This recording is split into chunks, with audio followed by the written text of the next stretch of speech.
Good morning, dear students. I hope all are fine. And welcome to the ninth standard online classes. Dear students, in the previous class, we have discussed about the different kinds of elements. In that, the properties also we have discussed. So, in that elements, metals, non-metals, and metalloids, meaning and their properties we have discussed. In this class, we are going to discuss about the difference between the metals and non-metals and compound, meaning of compound and characteristics or properties of compound. Dear students, in the previous class, we have discussed about the different kinds of the elements or the elements. So in that, we have discussed about some metals, non-metals and metalloids. So in that, some characteristics also we have discussed. So let us consider. So in this class we are going to discuss about the difference between metals and non-metals. So what is the difference between the metals and what is the difference between non-metals? So first property of the metal is which means that all the metals is solid in room temperature. All the metals are in the solid state at room temperature except the mercury. It is in a liquid state at room temperature. So how much, and which means if you come to the non-metals, so these non-metals are occurrence in all the three states. For example, if you take oxygen, air and carbon dioxide, so all these all will be non-metals. So it is obtained in all the three states. So then second property of the metal is melting point. What do you mean by melting point? So which melting point is nothing but the changing of any one state into other state at a particular temperature. Changing in a solid state into other state at a particular temperature, that is what we call it as melting point. See dear children, if you come to the metals, all the metals having high melting point. All the metals having high melting point except lead and mercury. Do you know what is the melting point of lead and mercury? It will be below 30 degrees Celsius. So within 30 degrees Celsius only it will be starts boiling. Except the lead and mercury, remaining all the metals will having high melting point. So if you come to the non-metals, so non-metals having very low melting points. Within a few degrees Celsius temperature only it will be starts boiling or melting. So next property of the metal is it will be having high boiling points. So what do you mean by boiling point? See, boiling point is nothing but changing liquid state into other state at a particular temperature. Here, understand the difference between the melting point and boiling point first. So melting point means changing of the solid state into liquid state at a particular temperature.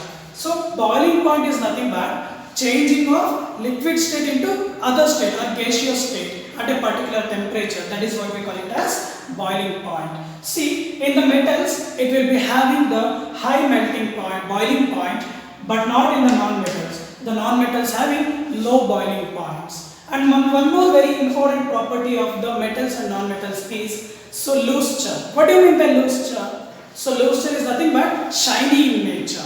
Shiny. So they are having shiny characteristics in the metals but not in the non-metals. Dear children, these are all about the difference between the metals and non-metals. Okay, next, compounds. What do you mean by compound? See, compound is a pure substance that can be decomposed into simple substances. For example, if you take the piece of chalk, so that piece of chalk will be consisting of small particles. That is what we call it as compound. See, the compound is formed by the combination of two or more elements in a different proportion. If you take the chalk piece only, so it will be having the droplets. The small compounds or the elements is present here.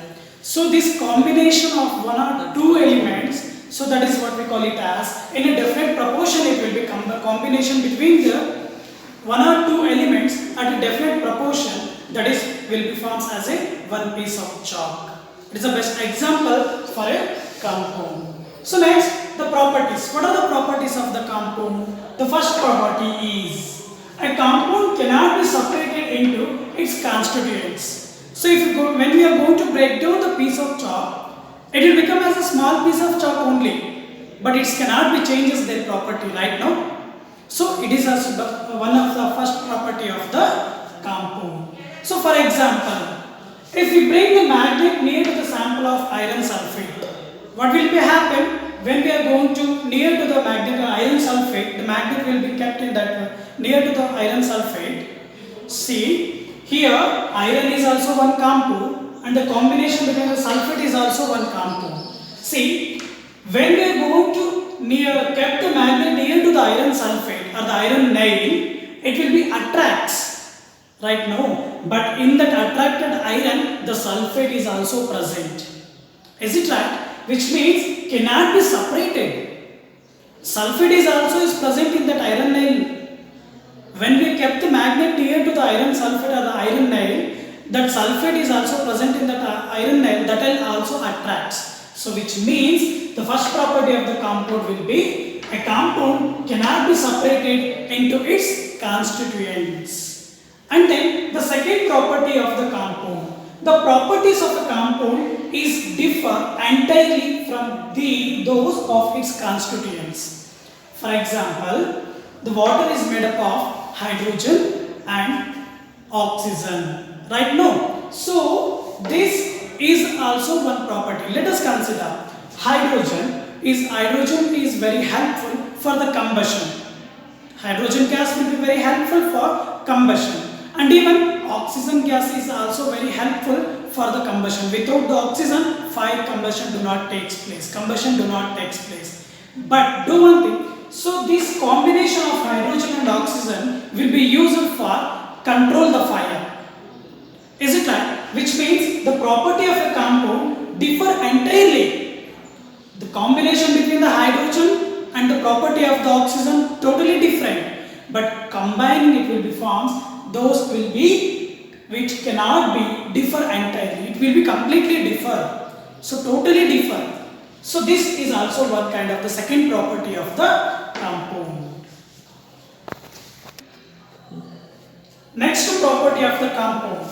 See, third property of the compound is energy changes are involved in the formation of a compound. For example, iron and sulfur reacts only when it is heated.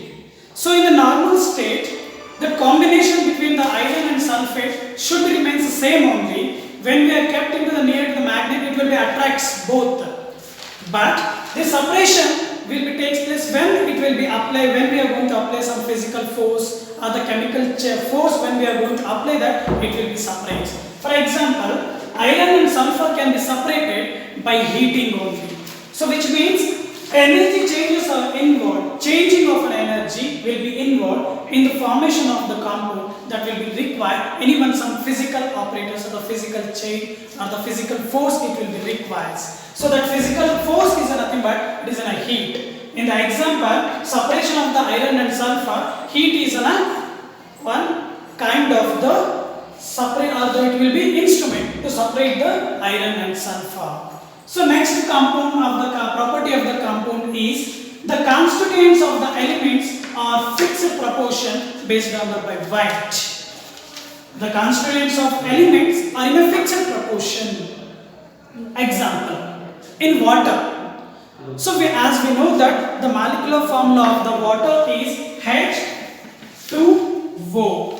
What it will be indicates 2 molecules of hydrogen and 1 molecule of oxygen. This combined together what we call it as water, right now. So in the water, hydrogen and oxygen are present in a fixed ratio, and the ratio is 2:1, which means 2 molecules of hydrogen and 1 molecule of oxygen, which means whatever the constituents is present in that compound, so that will be having in a fixed ratio. We have discussed about the water is a best example. So in that 2 molecules of hydrogen and 1 molecule of oxygen will be combined and form as a water, 1 molecule of water. So 1 molecule of water will be having a fixed amount of compounds of hydrogen and oxygen. I hope you already understand the properties of the compound. Dear students, please stay home, stay healthy. Is there any doubts regarding this concept? You can contact me. Thank you. Jai Shri Gurudev.